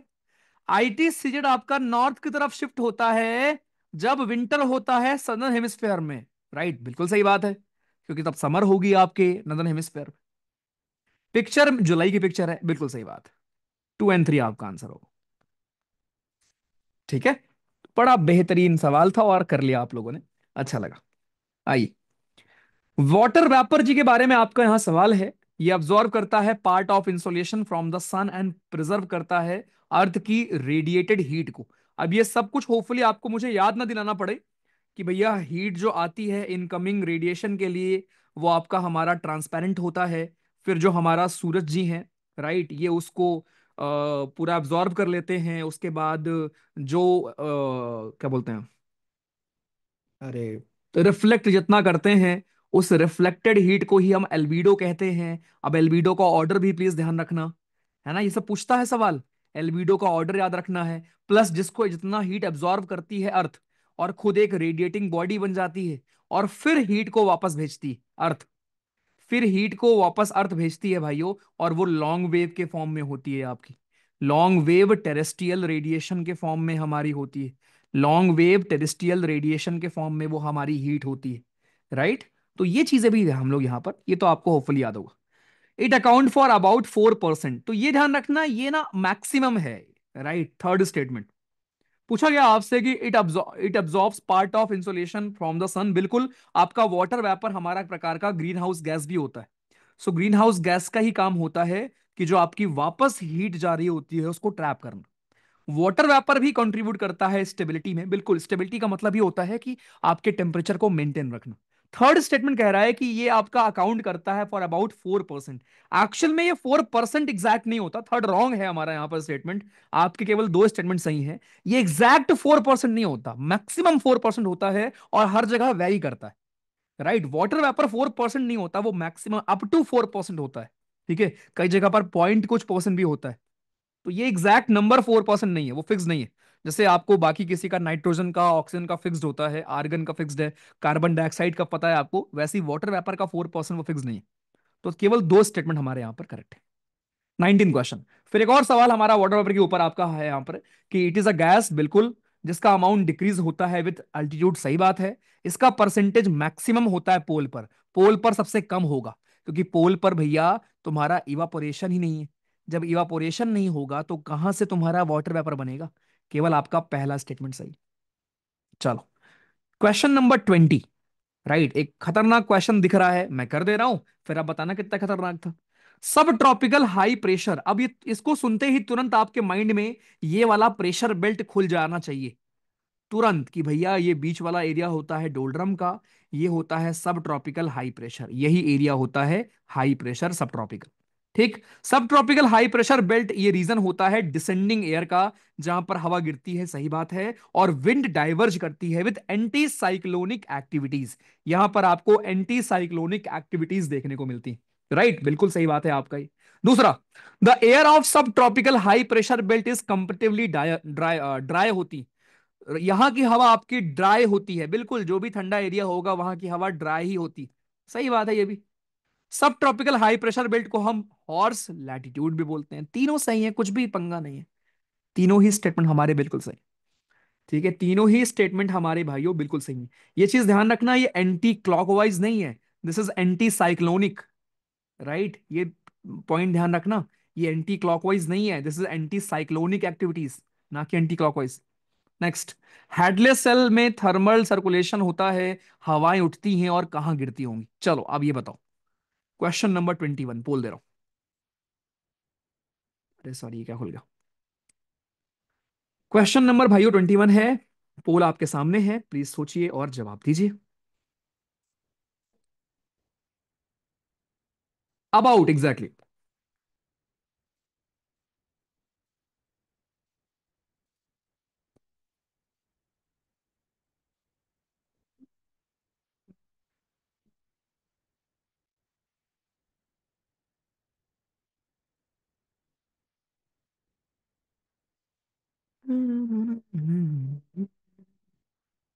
अरे भाई, एंटी साइक्लोनिक एक्टिविटी का मतलब हाई प्रेशर ही तो होता है। अरे आप लोग इतनी जल्दी कंफ्यूज क्यों हो जाते हो। एक सेकंड, वेट वेट वेट। दो लोगों ने यहां मैसेज किया है क्यूएनए में कि एंटी साइक्लोनिक का मतलब बता दो। एंटी साइक्लोनिक का मतलब हाई प्रेशर चीज भाई। तुम्हारे सब ट्रॉपिकल हाई प्रेशर में हाई प्रेशर ही तो होता है। एंटी साइक्लोनिक का मतलब हाई प्रेशर सिस्टम होता है ना। साइक्लोन में आपके क्या होता है, साइक्लोनिक एक्टिविटी में क्या होता है, बीच में लो प्रेशर होता है। बट ये तुम्हारे सब ट्रॉपिकल हाई प्रेशर में हाई प्रेशर का काम है ना। और आपके एंटी साइक्लोन में क्या होता है, हाई प्रेशर सिस्टम होता है ना। तो वही तो कह रहा है कि यहां पर आपकी एंटी साइक्लोनिक एक्टिविटीज होती है, मतलब पूरा हाई प्रेशर सिस्टम आपका होता है, ये कह रहा है। चलो, हेडलेस सेल के बारे में आपसे पूछा गया है यहां पर, तो कर लिया है वैसा सबने ही ऑलमोस्ट। ठीक है, तो मैं भी बता दे रहा हूं आपको। देखो, हवा पहली बात तो गिरेगी कहाँ, हवा जहां गिरेगी वहां बनेगा हाई प्रेशर। तो डोल्ड्रम में हाई प्रेशर बनता नहीं, आईटी सीजेड में हाई प्रेशर बनता नहीं। खत्म, एक ही ऑप्शन बचता आपके लिए। Consider the following regarding atmospheric circulation in the form of cell, they are form due to disturbance in the planetary pressure system. They are in the form of vertical circulation system, वही तुम्हारा जो अभी मैंने बताया आपको, Hadlee Feral, वो आपके ये होते हैं। अच्छा, यहीं पर मैं आपके लिए ना वो लिख दे रहा हूं कि जो हमारे ये सेल वेल आप पढ़ते हो दो प्रकार के होते हैं। एक आपके होते हैं थर्मल एयर प्रेशर बेल्ट भाइयों, एक हमारे होते हैं थर्मल एयर प्रेशर बेल्ट, जो आपके हमारे बनते हैं सन की वजह से। और एक आपके होते हैं dynamic air pressure belt. Exam में पूछ लेगा इनमें से कौन थर्मल कौन dynamic. Dynamic air pressure belt, dynamic air pressure belt, ठीक है। तो थर्मल एयर प्रेशर बेल्ट में आपका भाइयों आएगा, एक तो आपका हो गया इक्वेटोरियल लो प्रेशर। अब यहां सन की वजह से होता है ये इक्वेटोरियल लो प्रेशर वाला रीजन। दूसरा आपका पोल का रीजन, पोलर हाई प्रेशर वाला रीजन। भाई ये सन की वजह से कैसे होगा? अरे भाई सन इक्वेटर पे के पास है, इसलिए वहां गर्मी है, इसलिए लो प्रेशर। पोल पर नहीं है, इसलिए हाई प्रेशर। तो ये दोनों आपके जो प्रेशर बनते हैं प्योरली बिकॉज ऑफ सन। लेकिन जो उसके अलावा बाकी के जो आपके बनते हैं सब ट्रॉपिकल वाले रीजन, सब ट्रॉपिकल, सब ट्रॉपिकल हाई प्रेशर जो आपका बनता है दोनों जगह, और जो आपका सब पोलर बनता है दोनों तरफ, सब पोलर जो आपका बनता है लो प्रेशर, ये चारों हमारे डायनेमिक एयर प्रेशर होते हैं। तो ये चार चार मैं क्यों बोल रहा हूं, बिकॉज दोनों हेमिस्फेयर में होंगे ना। एक होगा नदर्न हेमिस्फेयर में, एक होगा सदर्न हेमिस्फेयर में। एक होगा नदर्न हेमिस्फेयर में, एक होगा सदर्न हेमिस्फेयर में। कहने का मतलब ये जो प्रेशर आपको बनता है, यहां वाला प्रेशर, यहां वाला प्रेशर, यहां यहां यहां, ये तीनों प्रेशर तो आपका हमारा बनता है, ये तीनों हमारे होते हैं कौन से वाले प्रेशर? थर्मली इंड्यूस्ड वाले। लेकिन जो ये वाला प्रेशर है, एक, दो, तीन और चार, ये एक, दो, तीन और चार, ये चारों प्रेशर हमारे होते हैं डायनेमिकली इंड्यूस्ड प्रेशर। ध्यान रखें। आइए, the shift of ITCZ is greater over sea. Sea पर ज्यादा होता है लैंड की कंपैरिजन में। Land surface gets more heated than water bodies. देख लो, वो खुद उल्टा उल्टी बात कर रहा है। जो आपका आईटी सीट का शिफ्ट होगा, वो सी पर ग्रेट हो ही नहीं सकता, वो लैंड पर ही ग्रेट होता है। राइट, लैंड पर ग्रेट होता है। उसका रीजन यही है क्योंकि लैंड सरफेस ज्यादा जल्दी गर्म होता है, जल्दी ठंडा होता है। इसीलिए आईटी सीजेट ज्यादा ऊपर नीचे आपका होगा जमीन पर। तो असर्शन रॉन्ग है, लेकिन रीजन सही है। ये प्लीज नोट कर लेना, लिखो कि आपका आपको ये पता है भाइयों, जहां पे आपने ये लिखा है ना कि आईटी सीजेड हमारा समर में क्या होता है, समर में आपका नॉर्थ की तरफ शिफ्ट होता है। जहां पे आपने लिखा है कि विंटर में हमारा साउथ की तरफ शिफ्ट होता है, वहीं पर ये लिख लो कि भैया आपका हमारा आईटी सीजेड, ये शिफ्ट जो है वो ग्रेट है over land. It is greater over land, जमीन पर ज्यादा शिफ्ट होता है एज कंपेयर टू सी। उसका रीजन क्या है? उसका रीजन ये है कि जमीन जल्दी गर्म भी होती है और जल्दी ठंडी भी हो जाती है। तो आपका यहां असर्शन रॉन्ग है, लेकिन रीजन करेक्ट है। डोल्ड्रम आपका एक लो प्रेशर एरिया है, और around equator where prevailing winds जो हमारी यहां पर हैं आपके कह रहा है आर काम, ओके आर काम। Chinook is a hot and dry wind जो ब्लो होती है आपके विंटर में, देयरफॉर रेज कर देती है टेम्परेचर को। तो आपके दोनों ही स्टेटमेंट यहां पर करेक्ट है। चिनूक आपकी हमारी बिल्कुल हॉट एंड ड्राई विंड है, जो कि विंटर में ही चलती है। डोल्ड्रम आपको पता है लो प्रेशर का एरिया है, इक्वेटर वाले रीजन को हम डोल्ड्रम कहते हैं। ठीक। आइए, ट्रेड विंड आपका जो फिनोमेना होता है वो किसकी वजह से होता है? कंडक्शन या कन्वेक्शन या रेडिएशन। पहले मैं आपको ये एक बार फिर से रिपीट कर दूं आपके लिए, है ना, क्योंकि आप भूल गए होंगे। क्या करें, टेंशन बहुत रहती है आपके पास। राइट, तो आप यही भूल गए होंगे कि भैया ये सब अंतर क्या होता है। राइट, इन तीनों में अंतर क्या है? तो एक आपका होता है हमारा कन्वेक्शन और एडवेक्शन। इनमें अंतर समझ लो, कन्वेक्शन और एडवेक्शन में क्या अंतर होता है। सो कन्वेक्शन होता है वर्टिकल हीटिंग ऑफ एटमॉस्फेयर,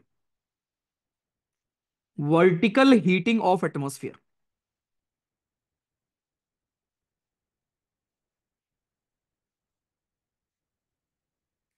और जो एडवेक्शन हमारा होता है भाइयों, advection is horizontal movement of air, horizontal movement of air, horizontal movement of air is advection. ठीक।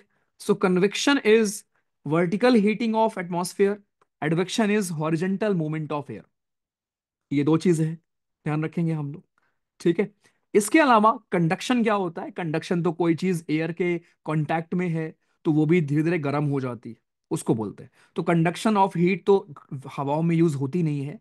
रेडिएशन आपके सन की रेडिएशन होती है, इसका आंसर कन्वेक्शन होगा। ठीक है। जो आपकी हमारी कन्वेक्शन ऑफ हीट होती है वो यूज होती है जिसमें कि वर्टिकल हीटिंग होती है, हवाएं आपकी राइज करती हैं, उसको हम बोलते हैं कन्वेक्शन। कन्वेक्शनल करंट बोलते हैं उसको। ठीक। आई, मॉनसून विंड जो होती है सदर्न और ईस्टर्न एशिया की, वो हमारी they are driven by size of Asian land mass. Wind and pressure pattern upper air circulation are associated with the movement of monsoonal wind. कहने का मतलब वो कह रहा है कि जो आपकी विंड है, हवाएं हैं, और प्रेशर पैटर्न है अपर एयर सर्कुलेशन में, वो एसोसिएटेड है हमारे मूवमेंट ऑफ मॉनसूनल विंड से। आपने पढ़ा था ना पूरा मूवमेंट, कि ये भारत है हमारा, यहां से हवा राइज करती है, तेज आता है, फिर गिरता है, फिर ये पूरा मूवमेंट। तो जो भी आपका ये ईस्टर्न एशिया है, या जो भी आपका ये सदर्न ईस्टर्न एशिया है, यहाँ के जो लैंडमास हैं, इन सब के जो आपके पैटर्न हैं, इन सब के पैटर्न की वजह से आपका ये पूरा सर्कुलेशन बनता है, और इसकी वजह से आपका मॉनसून में इंपैक्ट आता है। दोनों सही है, और आप करेक्टली उसको एक्सप्लेन कर रहे हो।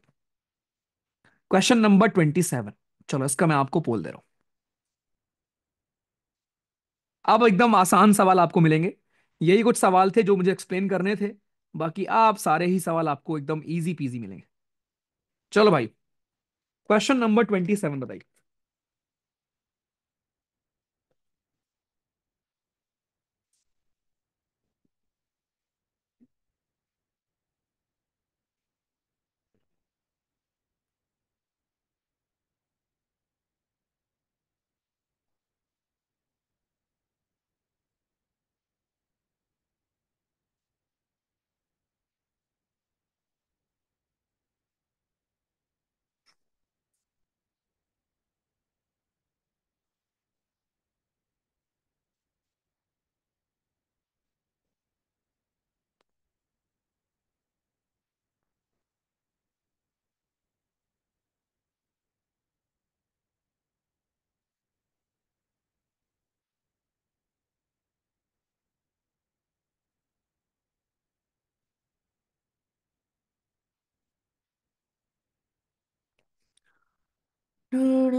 डन।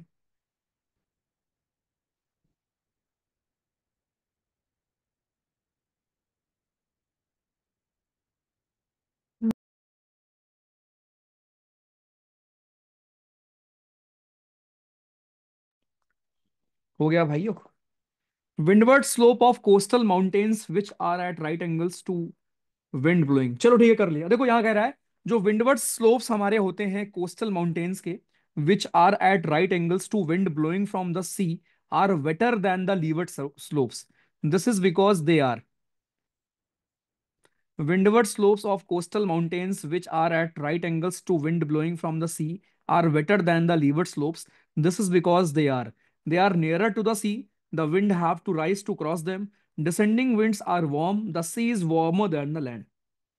बी होगा आंसर भैया। क्या होता है भाइयों, जब आपकी हवा ऐसे आती है ना, हवा अब इधर से हवा आती है, राइट,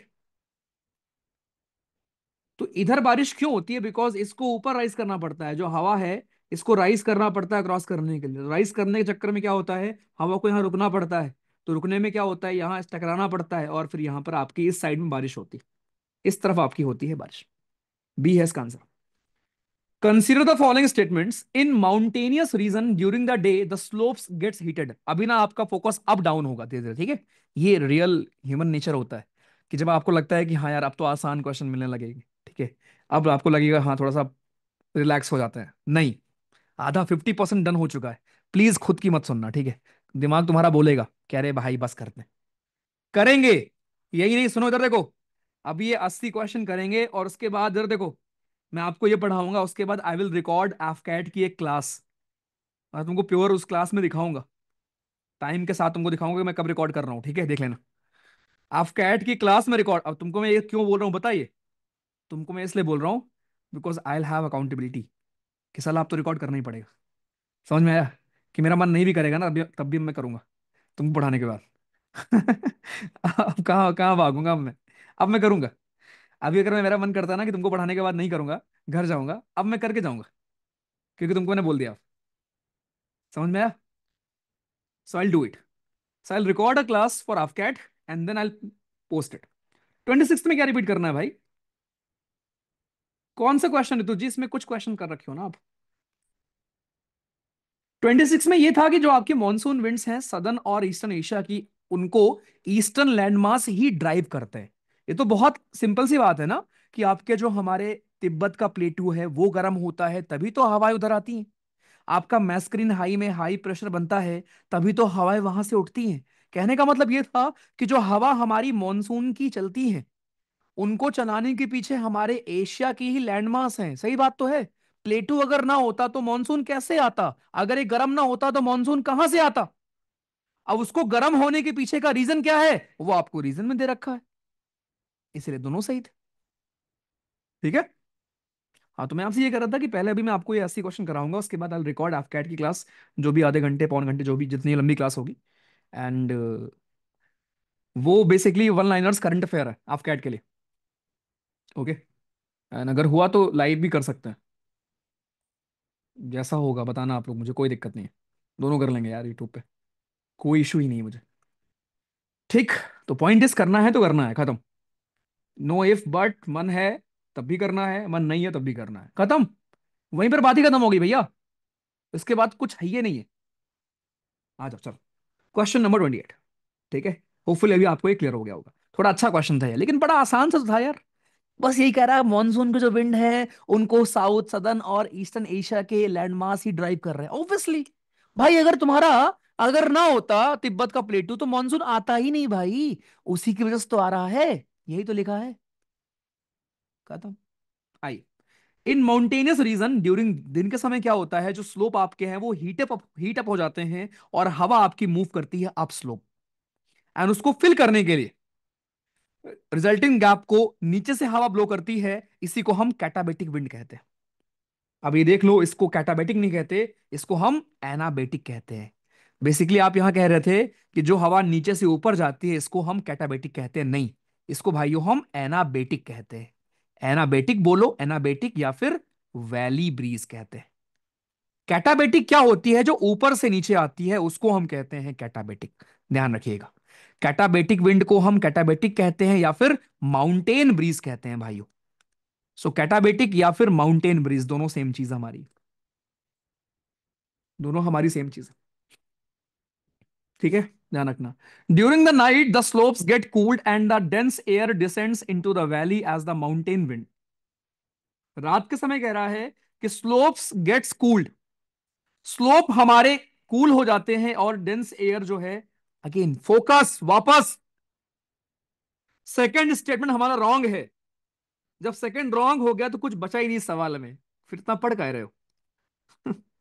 कुछ नहीं बचा था। It is not katabatic, it is anabatic. I, question number 29 poll दे रहा हूं, तब तक आप करो, तब तक मैं एक मैसेज डाल देता हूं, एक पोल ग्रुप में।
बताइए बालको।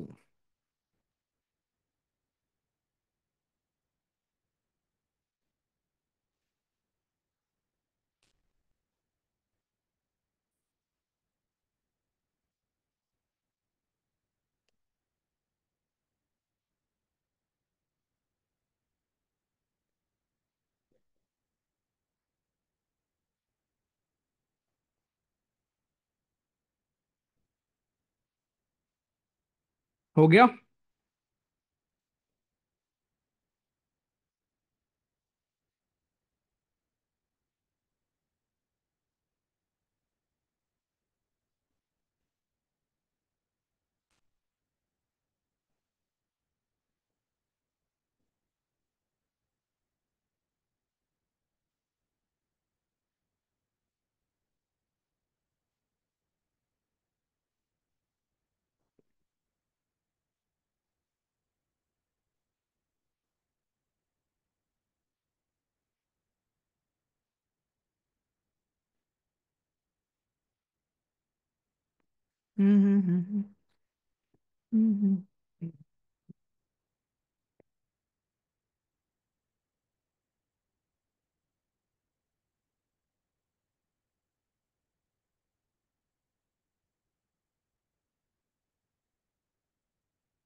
डन। देखो ध्यान से। The air with distinctive characteristics in terms of temperature and humidity is called an air mass.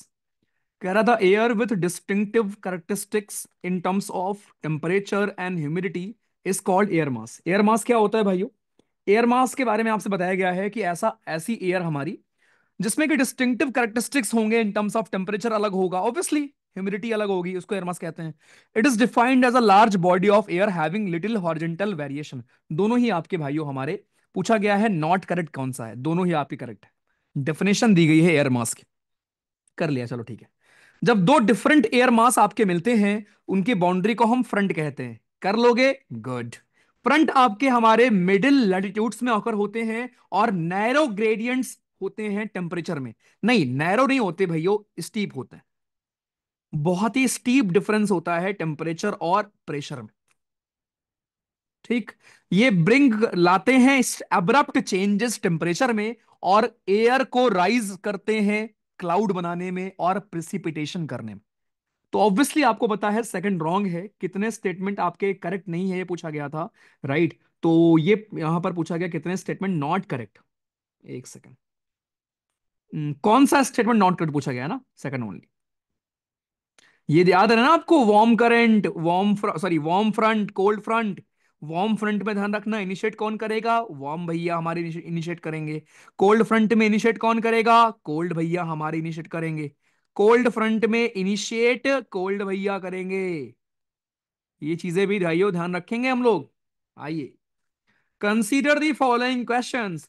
The systems developing in the mid and high latitude beyond the tropics. The systems developing in the mid and high latitude beyond the tropics are called the middle latitude or extra tropical cyclones. The extra tropical cyclones have a clear frontal। अब ये बहुत बेहतरीन topic है, right. एक भाइयों हमारा होता है ट्रॉपिकल साइक्लोन, एक होता है एक्स्ट्रा ट्रॉपिकल। मैं यहां पर डिफरेंस लिख दूंगा। एक दिन डाउट वाले में एक का आया था कि भैया एक दो चीज आप बता दो और, तो मैं अभी यहां पर आपको अंतर बता दूंगा दोनों के बीच में, कि ट्रॉपिकल और एक्स्ट्रा ट्रॉपिकल के बीच में अंतर क्या होता है। ऑल दो अंतर एक तो यही होता है कि ट्रॉपिकल साइक्लोन आपका आता है हमारे ट्रॉपिकल रीजन में, एक्स्ट्रा ट्रॉपिकल साइक्लोन हमारा आता है आपके कहां पर, आपको पता है एक्स्ट्रा ट्रॉपिकल साइक्लोन कहां पर आएगा, you know that very well, ठीक है। चलो, स्टिल एक बार आपको मैं चाहता हूं कि आप ट्राई करो, फिर मैं आपको अंतर लिखाता हूं भाइयों। प्लीज कोशिश करो। ये खाना पीना का रोना मत क्या करो, ठीक है, खाना है ये करना वो करना है, टाइम में मत देखा करो। बताइए।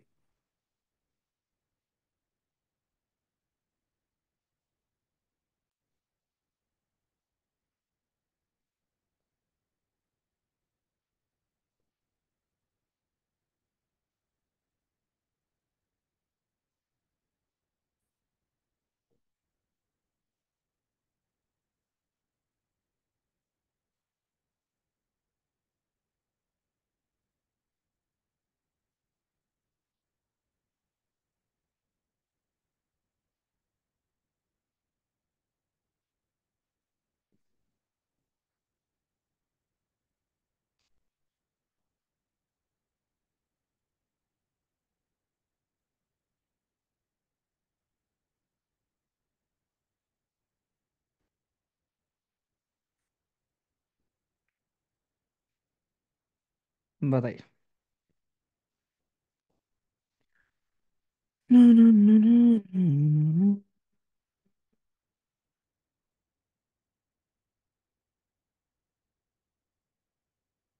Tropical versus extra tropical cyclone, चलो अब मैं लिख रहा हूं, प्लीज ध्यान से देखना भाइयों।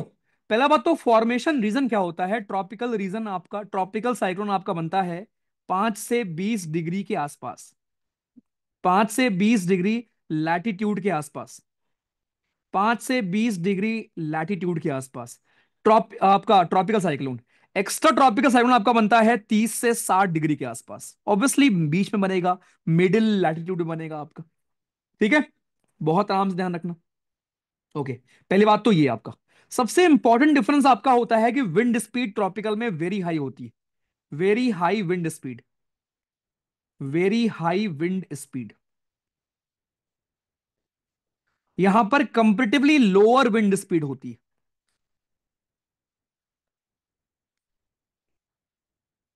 ठीक, lower wind speed.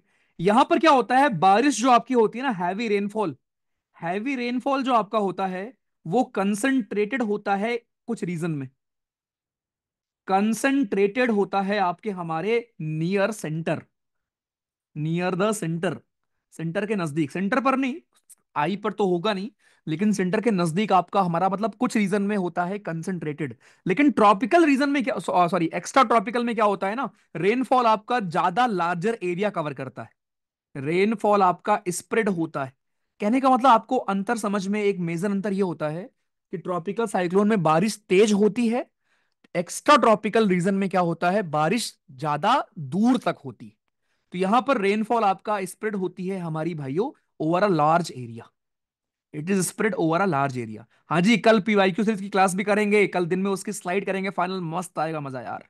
Spread over a large area, ठीक, it is spread over a large area, आपका ये ध्यान रखना। एक और चीज, ट्रॉपिकल साइक्लोन का डायरेक्शन आपका होता है जनरली वेस्टवर्ड, ये आपका मूव करता है भाइयों आपका टुवर्ड्स वेस्टवर्ड, आपका हमारा मूव करेगा ईस्ट से वेस्ट, ईस्ट से वेस्ट मूव करेगा, ईस्ट से जाएगा वेस्ट की तरफ, और ये आपका भाइयों जाएगा वेस्ट से ईस्ट की तरफ, ये वेस्ट से ईस्ट की तरफ जाएगा, इसको भी ध्यान रखना। वेस्ट से ईस्ट की तरफ जाएगा ये, और ये आपका ईस्ट से वेस्ट की तरफ जाएगा। ठीक है, ये भी पॉइंट हम लोग माइंड में रखेंगे। बस इतना ही आपका अंतर यहां पे होता है। तो मेन अंतर क्या है ना, मेन अंतर आपका ये होता है कि ट्रॉपिकल साइक्लोन एक एरिया में कंसंट्रेटेड है, राइट, डायरेक्शन का फर्क है। जो आपका एक्स्ट्रा ट्रॉपिकल है ना, वो बड़े लार्ज एरिया कवर करता है। तो एग्जाम में पूछे कि दोनों में से कौन सा आपका ज्यादा दूर तक फैला है, तो वो एक्स्ट्रा ट्रॉपिकल आपका होता है।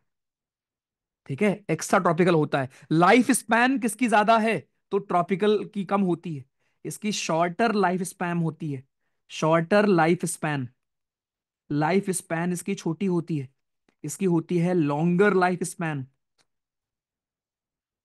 Longer life span.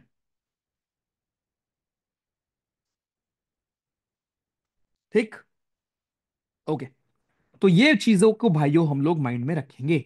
ओके, चलो अब इसका आंसर क्या है हमारा तीनों, एक सेकंड, इसका आंसर क्या होगा, ऑप्शन में तीनों नहीं है क्या, अच्छा एक ऑप्शन मिसिंग है ना, हाँ ये रहा, तो तीनों है।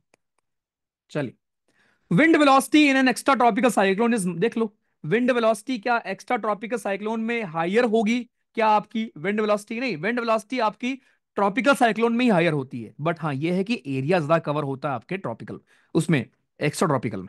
तो पहला तो आपका रॉन्ग है, extra tropical cyclone move from west to east, ये सब ध्यान रखो भाइयों, एक्स्ट्रा ट्रॉपिकल मूव करता है वेस्ट टू ईस्ट, हाँ सही बात है, तो केवल सेकंड सही है। आई, Which of the following is the factor that causes the winter rain in the northwestern part? North western part में विंटर रेन जो होती है किस वजह से होती है, वेस्टर्न डिस्टर्बेंस ऑब्वियसली, इटली का पानी आता है हमें पता है। कन्वेक्शनल रेनफॉल के बारे में इनमें से कौन सा आपका स्टेटमेंट सही है, ये कॉमन है आपके उन रीजंस में जहां खूब हीट होता है, बिल्कुल सही बात है। ये मोस्टली आपका टेम्परेट रीजन में नहीं मिलता, ट्रॉपिकल रीजन में मिलता है। कोई अगर कंफ्यूज है हमारा बालक, तो ट्रॉपिकल रीजन आपका ई वाला रीजन होता है, बीच वाला, दिस इज ट्रॉपिकल रीजन, और ऊपर का रीजन होता है टेम्परेट, यहां वहां का। तो आपका वन ओनली सही। Consider the following statements, storm जो ओरिजिनेट होता है कैरिबियन सी में उसको हम हरिकेन कहते हैं। विली विली नाम होता है इंडियन ओशन में। नॉर्थ पैसिफिक ओशन में उनको हम टाइफून कहते हैं। कितने स्टेटमेंट सही है? इंडियन ओशन में भाइयों उसको आप क्या कहते हो? विली विली नहीं कहते हो, उसको आप साइक्लोन कहते हो। आपसे पूछा गया है हाउ मेनी स्टेटमेंट, दो स्टेटमेंट आपके सही। आइए, विच of the following is not the characteristics of tropical cyclone? Tropical cyclone का इनमें से कौन सा करेक्टरिस्टिक्स नहीं है? राइट, ट्रॉपिकल साइक्लोन का इनमें से कौन सा करेक्टरिस्टिक्स नहीं है? पहला, it is a low pressure area surrounded by increasing high pressure isobars. बहुत केयरफुली पढ़ो और बहुत ध्यान से देखा करो भाइयों। ट्रॉपिकल साइक्लोन हमारा एक लो प्रेशर एरिया होता है क्या? हाँ। सराउंड होता है हाई प्रेशर आइसोबार से? हाँ। सर सही बात तो है। राइट, आगे बढ़ते हैं। आई जो होता है having strong winds and torrential rains. Eye wall is having strong wind. Eye wall का मतलब जो आपका एकदम लो प्रेशर के बाद जो एकदम पहली जो आपकी हाई प्रेशर की दीवार होती है उसको कहते हैं। बिल्कुल सही बात है। तीसरा पढ़ते हैं। With in the cyclone wind move करती है क्लॉकवाइज नदर्न हेमिस्फेयर में, उल्टा लिखा है। नदर्न हेमिस्फेयर में एंटी क्लॉकवाइज घूमती है। बेसिक सवाल है।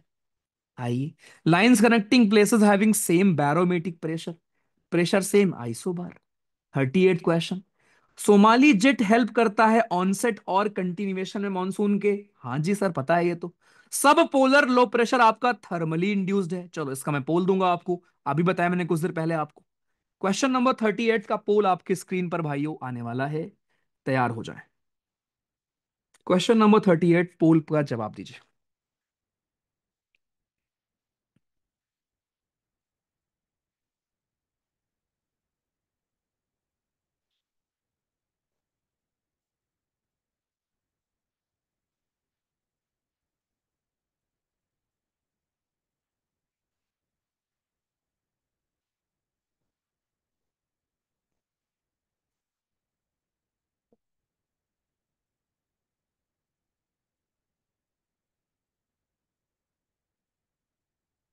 तुम हो साथ में।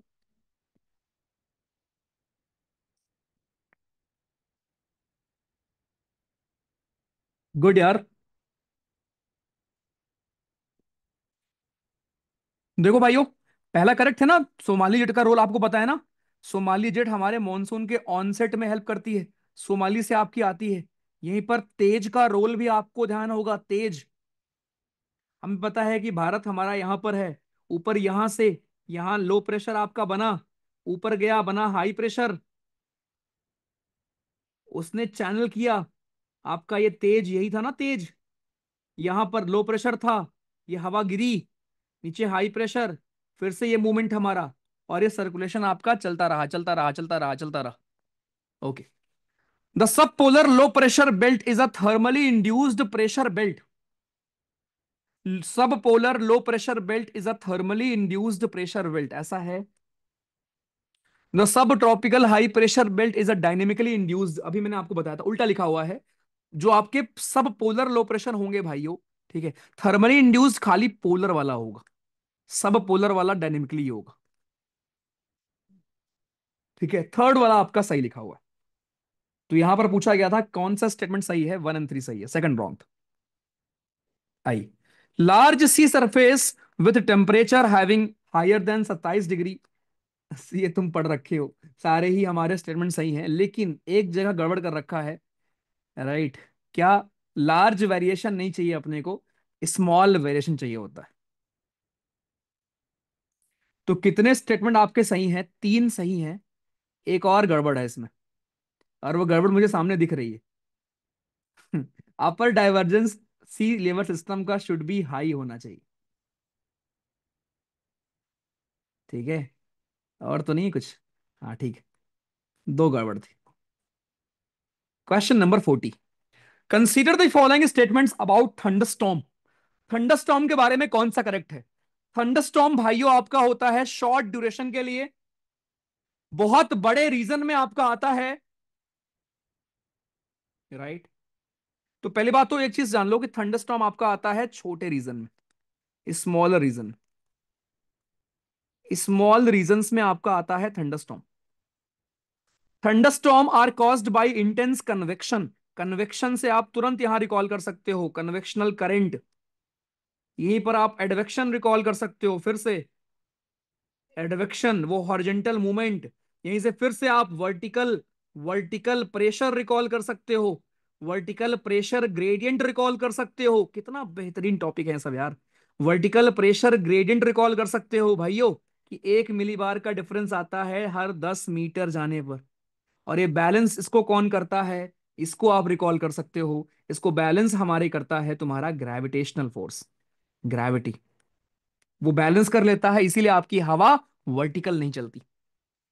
तो आपका थंडरस्टॉर्म आता है पहली बात तो छोटे region. Thunderstorm are caused by intense convection. Thunderstorm is a well grown cirrus cloud. अब आपको पता है थंडरस्टॉर्म हमारे क्यूमुलो निम्बस क्लाउड में होता है।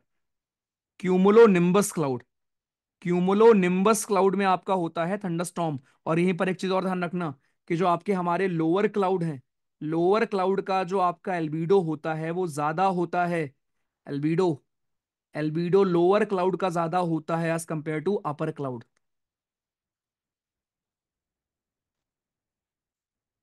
लोअर क्लाउड का एल्बिडो भाइयों ज्यादा होता है as compare to upper cloud. गलतियां नहीं करना इसको। लोअर क्लाउड का एल्बिडो इज हाइयर देन ये भाइयों, ठीक है।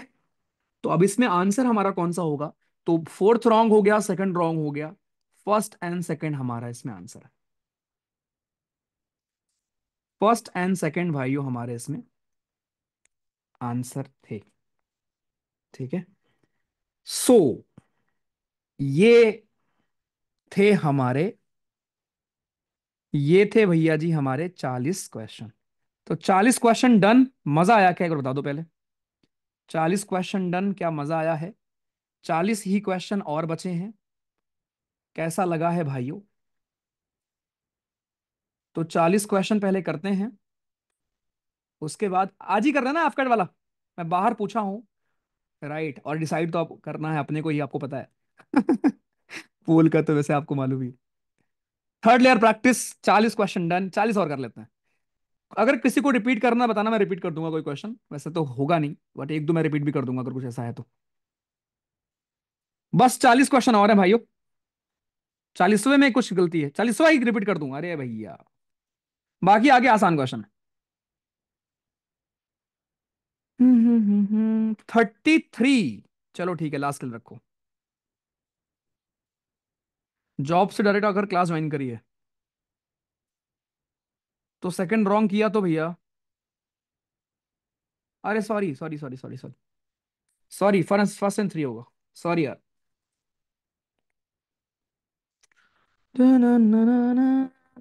कोई ब्रेक नहीं है, यही तुम्हारा ब्रेक था। ठीक है, अर्जुन जी आप आईएएस मटेरियल लो यार। ठीक है, क्या करें। हम्म, तो आपको सब आता है दोस्त। चलो ठीक है, आगे बढ़ते हैं। बस अब आपके सारे वन लाइनर्स हैं, क्योंकि और इसमें क्लाइमेटोलॉजी में और कुछ टफ हम कर नहीं सकते। जब हम लैंडफॉर्म के क्वेश्चंस करेंगे तो उधर और टफ करेंगे, बिकॉज लैंडफॉर्म हो गया, वेदरिंग वाला टॉपिक हमारा हो गया ना। उधर टफ क्वेश्चन बन सकते हैं, इधर और कुछ टफ बन नहीं सकता यार। ठीक है, ये इसमें से बहुत कुछ आपके सीएससी के भी क्वेश्चंस हैं एक दो, लेकिन और कुछ टफ हम बना ही नहीं सकते भाई। ठीक है, चलो क्वेश्चन नंबर 41 से शुरू करते हैं। 41 पोल दे रहा हूं। और अभी तक किसी भी क्वेश्चन में 70% के ऊपर, 75% के ऊपर गया नहीं है। तो जितना तुम कह रहे हो ना कि आसान क्वेश्चन है, कुछ कर पा नहीं रहे हो, बस उड़ रहे हो। आसान क्वेश्चन, आसान क्वेश्चन। बताओ। करिए भाइयों, क्वेश्चन नंबर 41, बस अब हार्डली आधे घंटे लगेंगे, आधे घंटे में खत्म।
डन भाइयों। देख लो फिर से केवल 70% लोग सही कर पाए हो। ओनली एंड ओनली 70% लोग। मैं एक काम करता हूँ, इसको दूसरे फॉर्म में कर देंगे ना, दूसरे रिकॉर्डिंग में। रुको।